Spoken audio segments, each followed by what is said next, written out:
Kertov les Koulam, bonjour à toutes et à tous, infiniment heureux de vous retrouver aujourd'hui pour partager avec vous le Chitat du jour. Aujourd'hui nous sommes le Yud-Chet Sivan, 18 Sivan 5786, le Yom Revi mercredi, de la Parashat Be'alotra en dehors d'Eretz Israël et Parashat Shlach en Eretz Israël.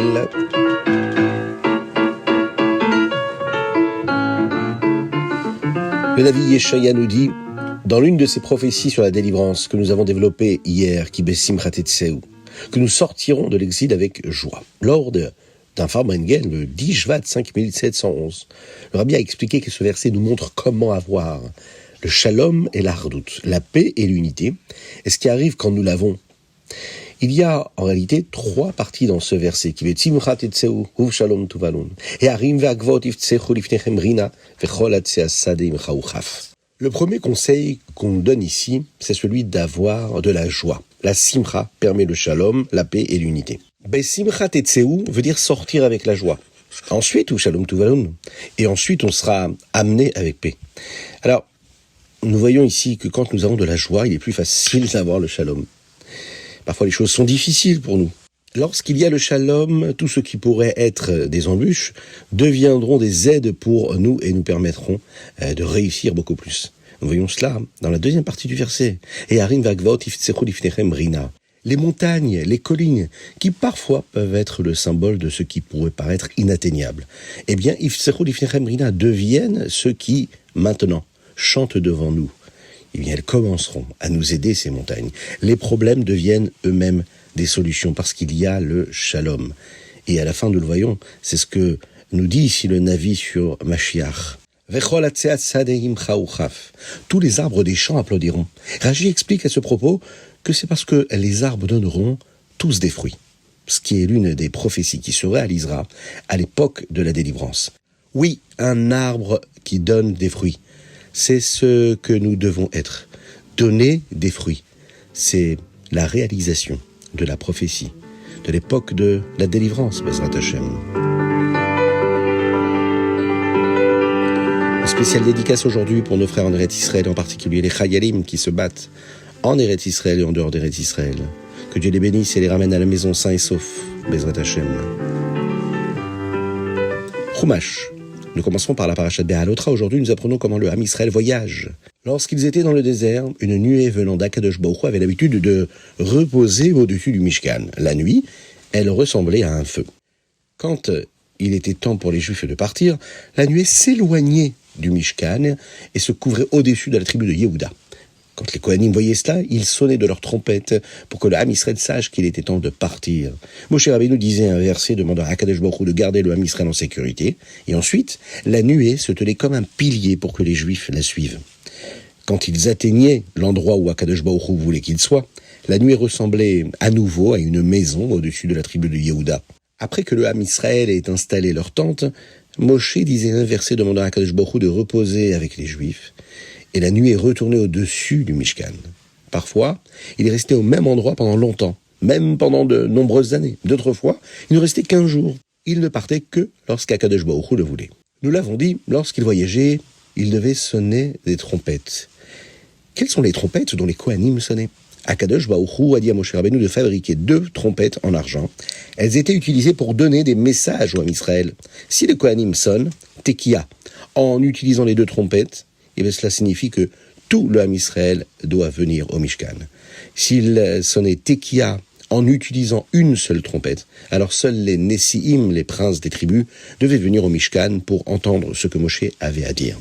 Parce qu'il y avait Tekiah, Troua, Tekiah, alors le premier groupe de Juifs qui se trouvait à l'est doit commencer à voyager. Tekiah, Troua, Tekiah à nouveau, le deuxième groupe qui se trouvait au sud devait commencer à partir. Plus tard, le Ham Israël va fabriquer de nouvelles trompettes et ils les utiliseront pour d'autres mitzvot. S'il y a une guerre, par exemple, sonner une troua pour demander à Hachem d'aider les Juifs.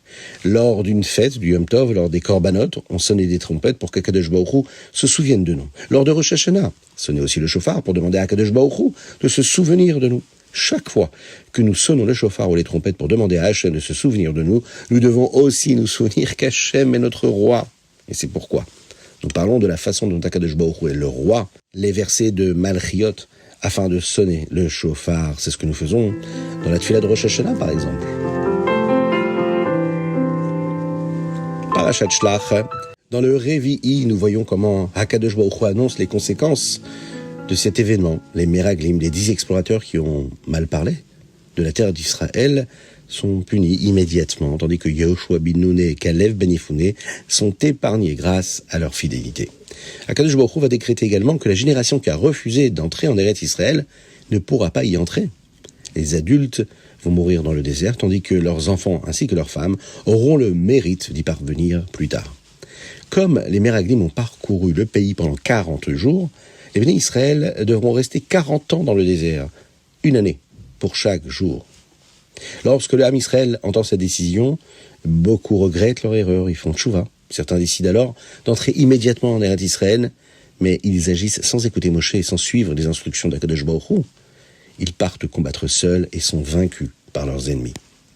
Pour redonner de l'espoir au Ham Israël, Hakadosh Baruch Hu ensuite va enseigner des lois qui ne s'appliqueront qu'en Eretz Israël. Et cela montre que, même si cette génération n'y entrera pas, le Ham Israël y arrivera un jour. Et parmi ces lois-là, on peut voir la mitzvah d'accompagner certains sacrifices, des corbanotes, d'une offrande de farine, d'huile et ce que nous appelons la libation de vin. C'est ainsi qu'Hakadosh Baruch Hu rappelle au béni Israël que l'avenir en Eretz Israël existe toujours, malgré les fautes qu'ils avaient pu commettre. Cet espoir-là perdure, il est là. Teilim, aujourd'hui nous sommes le Yutret et nous lisons les Teilim 88 et 89, le Pechet et le Petet. Et dans le chapitre 89, nous avons un autre verset, comme hier, que nous apprenons dans le Tanya. Ki hamarti olam chesed ibane. Hachem dit, j'ai dit que le monde sera construit avec la bonté. Qu'est-ce que le chesed? Nous apprenons dans le Tanya qu'il y a deux noms d'Hakadosh Baruch Hu, le nom Havaya, Yudke Vavke, qui nous donne la chayut, la vitalité. Il est aussi appelé Elokim. Elokim pour signifier ici la gvura. La gvura, c'est retenir. C'est ce qui cache cette vitalité. Et nous avons besoin des deux. Le chesed pour nous donner de la vitalité, la gvura pour la cacher afin que nous puissions vivre. Mais dans ce verset, Olam chesed ibane, il est dit qu'Hakadosh Baruch Hu a fait le monde uniquement avec la bonté. Où est le Shem Elokim? Où est le nom de Elokim et la gvura? La rigueur? Le Tanya nous dit que même la façon dont Hakadosh Baruch Hu cache la vitalité est pour la raison du chesed, pour nous donner le monde. Même la gvura devient une partie du chesed. Même cacher la vitalité est juste pour qu'Hakadosh Baruch Hu puisse nous donner de la vitalité. Donc, même si le monde est fait avec du chesed et de la gvura, ici les Teilim parlent seulement du chesed, parce que même la gvura, son but à elle, c'est du chesed, de toujours donner. Tania, Sha'ar HaYichud ve'Ha'emuna, nous sommes dans le 6e chapitre. Aujourd'hui, nous allons répondre à une question que le Admor HaZaken a posée au début de Sha'ar HaYichud ve'Ha'emuna. Moshe dit un verset, il dit Ve'yadata hayom v'hashevota el levavecha. Il rappelle au Ham Israël qu'Hakadosh Baruch Hu est le même Dieu dans le ciel et sous terre. Il n'y a rien d'autre. Rabbi Shimon Zalman a demandé, mais qui pensait à autre chose? Penserions-nous qu'il y a un autre Dieu caché sous l'océan? Qu'est-ce que Moshe Rabbeinu essaye de nous enseigner ici? En réalité, il ne voulait pas que nous fassions une erreur. Une personne pourrait penser que la chayut qu'Hachem donne au monde est comme la vitalité que notre corps obtient de la neshama, que le corps est déjà là, et que la vitalité de l'âme le rend vivant.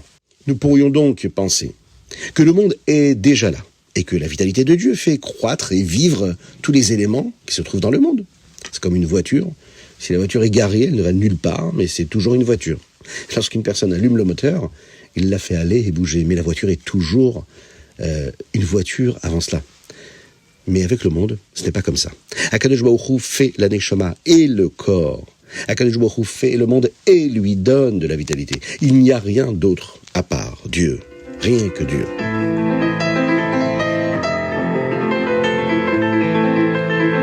Ayom Yom Yutret Sivan, avant que l'homme Israël ne quitte l'Égypte, certains Juifs ne croyaient pas qu'il y aurait une Géoula, une délivrance.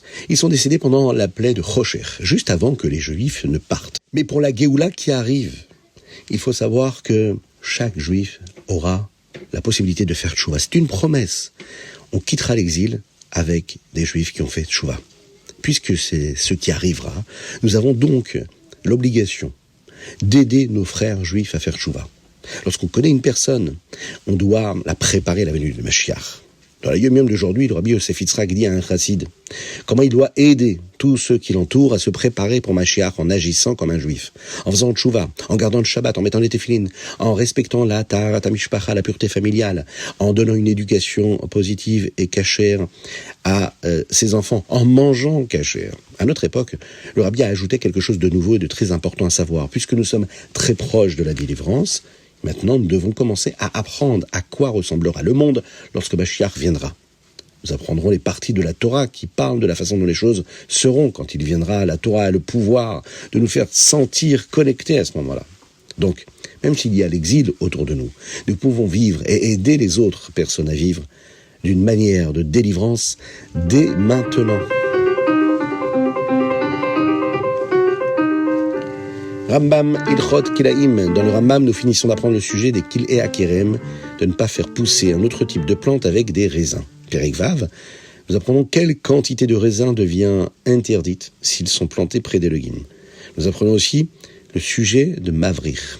Quand une personne fait aller la vigne sous terre et ressortir à un endroit différent, alors pouvons-nous planter autre chose dans cet espace ou pas? Dans le Perek Zayin, ici, nous apprenons ce qui est considéré comme un kérem, un vignoble, selon la halakha, et ce qui est considéré comme juste une seule vigne, qui est moins stricte qu'un kérem complet. Et enfin, dans le Perek Ret, on nous rappelle qu'il y a deux façons pour faire pousser des raisins. Laisser les vignes pousser au sol ou draper les vignes au-dessus d'un mur, d'une clôture ou d'une arche. Bien, laisser pousser au sol est la façon normale dont nous faisons pousser les raisins. Lorsque les vignes pendent au-dessus d'autre chose, il y a des lois différentes. Nous apprenons aussi que les lois sont un peu différentes en dehors d'Eretz Israël. C'était le Chitat du jour. Je vous invite à le partager avec le plus grand nombre. Envoyez-nous vos dédicaces au 06 21 37 24 52 par WhatsApp. C'est parfait. À très bientôt. Que Dieu vous bénisse avec une belle réfoua chez les mains pour tout le Ham Israël et parmi eux Avraham Nissim Ben Sultana.